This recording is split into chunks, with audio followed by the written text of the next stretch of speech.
In the village of Alueku, there lived a great hunter, celebrated by everyone.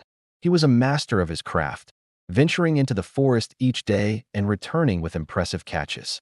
He was generous, too, often sharing his bounty with the villagers, which only made them love him more.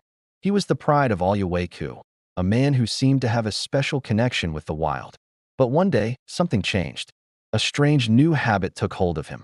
He would go into the forest, and suddenly, a mighty shout would echo through the village. Lion of Kashmir! Lion of Kashmir! The first time it happened, the entire village dropped what they were doing. Men, women, and even children grabbed whatever they could, guns, cutlasses, stones, and axes, and rushed into the forest, fearing for their beloved hunter's life. When they found him, he was standing alone, perfectly calm. "Where's the lion?" They all gasped, looking around frantically.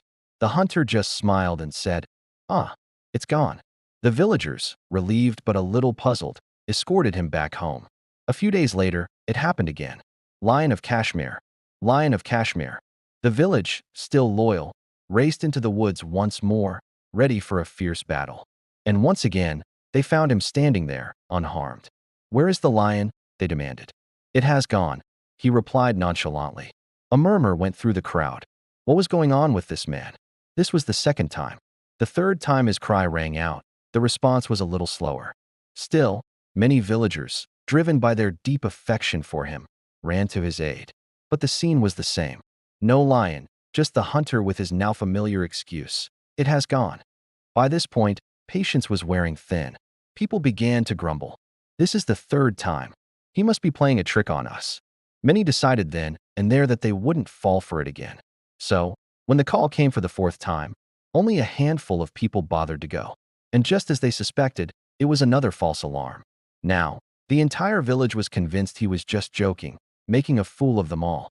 They decided, collectively, to ignore his calls from now on. Then, one fateful afternoon, the hunter went deep into the forest. This time, his hunt led him to a clearing where he came face to face with a real lion, a massive, terrifying beast. He tried to fight, but he was outmatched. Panic set in, and he began to scream with all his might, "Lion of Kashmir! Lion of Kashmir! Help me!" His voice, filled with genuine terror, carried all the way to the village. The people heard him. They heard the desperation in his cries. But they just shook their heads. "There he goes again," they said to one another. "He thinks we're still foolish enough to believe his games." No one moved. No one came. He shouted and screamed until his voice was hoarse, but his calls for help fell on deaf ears. He fought bravely, but in the end, the lion was too powerful. Days turned into a week. The hunter, once a constant presence, was nowhere to be seen. Villagers started asking each other, "Have you seen the hunter? It's been so long." The unease grew until they remembered hearing his faint cries days ago. A search party was finally organized. They ventured into the forest, following the path he always took. What they found chilled them to the bone. Scattered on the ground were the tragic remains of their great hunter. A wave of grief and regret washed over the village. It was true all along. A lion had finally come, but because of his games, no one believed him when he needed them most. This story teaches us a powerful lesson. Honesty and trust are precious. Don't play games with serious matters, because when the real danger comes, you might find yourself all alone. Thanks for listening, and if this story resonated with you, please follow for more.